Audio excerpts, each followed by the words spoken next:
ನಮಸ್ಕಾರ ಎಲ್ಲರಿಗೂ. ಈಗ ಸಮಯ ಸರಿಯಾಗಿ 7:05. ಇಲ್ಕಲ್ಲಿಂದ ನಮ್ಮ ಪ್ರಯಾಣ ಮೈಸೂರು ಕಡೆಗೆ. ಬನ್ನಿ ನೋಡೋಣ ಈ ಒಂದು ನೈಟ್ ಜರ್ನಿ ಹೇಗಿರುತ್ತೆ ಅಂತ.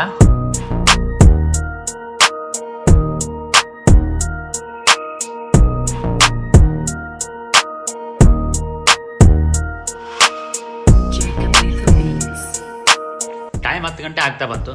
ಹೊಟ್ಟೆ ಬೇರೆ ತುಂಬ ಹಸಿವಾಗಿದೆ. ಇಲ್ಲೇ ಎಲ್ಲಾನ ರೆಸ್ಟೋರೆಂಟ್ ಸಿಕ್ಕರೆ ಅಲ್ಲಿ ಸಖತ್ತಾಗಿ ಊಟ ಮಾಡಿಕೊಂಡು ಮತ್ತೆ ನಮ್ಮ ಪ್ರಯಾಣವನ್ನು ಶುರು ಮಾಡೋಣ. ಅಬ್ಬಾ, ಅಂತೂ ಒಂದು ಫೋರ್ಟ್ ಅನ್ನೋ ರೆಸ್ಟೋರೆಂಟ್ ಸಿಕ್ತು.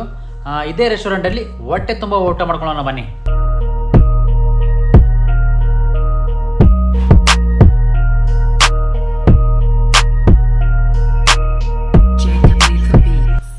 ಅಬ್ಬಾ, ಹೊಟ್ಟೆ ತುಂಬ ಊಟ ಅಂತೂ ಆಯಿತು. ಮತ್ತೆ ನಮ್ಮ ಜರ್ನಿ ಸ್ಟಾರ್ಟ್ ಆಯ್ತು ನೋಡಿ.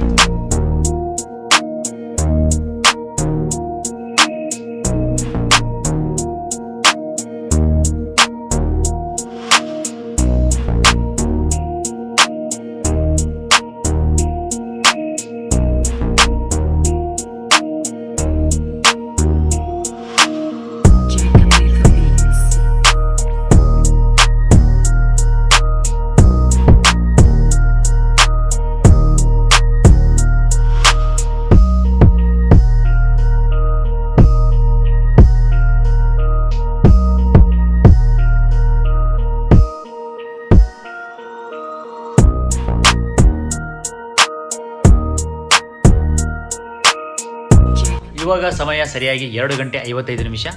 ಮುಂದೆ ನಾವು ಶ್ರೀರಂಗಪಟ್ಟಣದಲ್ಲಿ ರೆಸ್ಟ್ ಮಾಡಿಕೊಂಡು ಬೆಳಿಗ್ಗೆ ಫ್ರೆಶ್ ಅಪ್ ಆಗಿ ಮತ್ತೆ ನಮ್ಮ ಪ್ರಯಾಣವನ್ನು ಮೈಸೂರು ಕಡೆ ಸ್ಟಾರ್ಟ್ ಮಾಡೋಣ.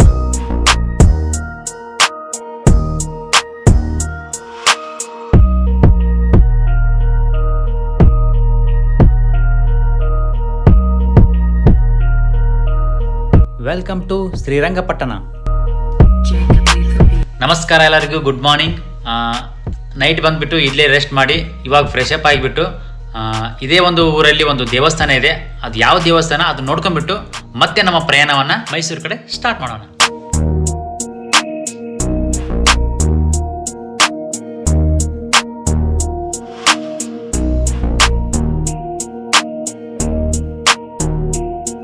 ಈ ದೇವಸ್ಥಾನವು ಮಂಡ್ಯ ಜಿಲ್ಲೆಯಲ್ಲಿದೆ. ಈ ದೇವಸ್ಥಾನದ ಹೆಸರು ಬಂದ್ಬಿಟ್ಟು ಶ್ರೀ ರಂಗನಾಥ ಸ್ವಾಮಿ ದೇವಸ್ಥಾನ ಆಗಿರುತ್ತದೆ. ಈ ಊರಿಗೆ ಶ್ರೀರಂಗಪಟ್ಟಣ ಎಂಬ ಹೆಸರು ಬರಲು ಕಾರಣ ಶ್ರೀರಂಗಪಟ್ಟಣದ ಅಧಿದೈವ ರಂಗನಾಥ ಸ್ವಾಮಿಯ ನಾಮಬಲದಿಂದ ಈ ಒಂದು ಊರಿಗೆ ಶ್ರೀರಂಗಪಟ್ಟಣ ಎಂಬ ಹೆಸರು ಬಂತು.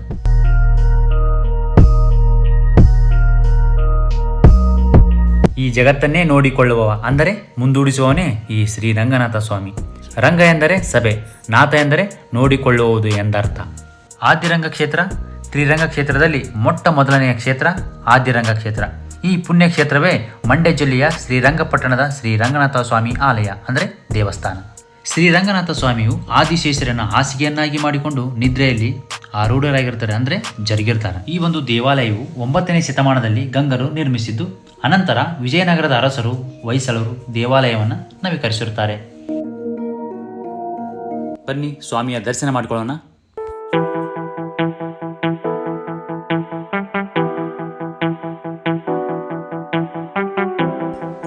ಈ ಒಂದು ದೇವಸ್ಥಾನವು ಮೈಸೂರಿನಿಂದ 16 ಕಿಲೋಮೀಟರ್ ದೂರದಲ್ಲಿದೆ ಹಾಗೂ ಮಂಡ್ಯದಿಂದ 26 ಕಿಲೋಮೀಟರ್ ದೂರದಲ್ಲಿದೆ.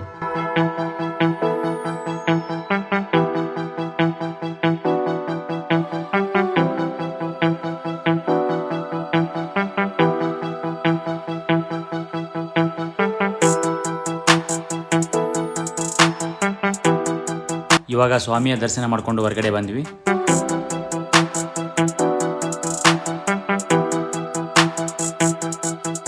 ಶ್ರೀರಂಗನಾಥ ಸ್ವಾಮಿಯ ಆಶೀರ್ವಾದ ಸದಾ ನಿಮ್ಮೆಲ್ಲರ ಮೇಲೆ ಇರಲೆಂದು ಆಶಿಸುತ್ತೇನೆ. ಈಗ ನಮ್ಮ ಪ್ರಯಾಣ ಮೈಸೂರು ಕಡೆಗೆ. ಬನ್ನಿ ಹೋಗೋಣ.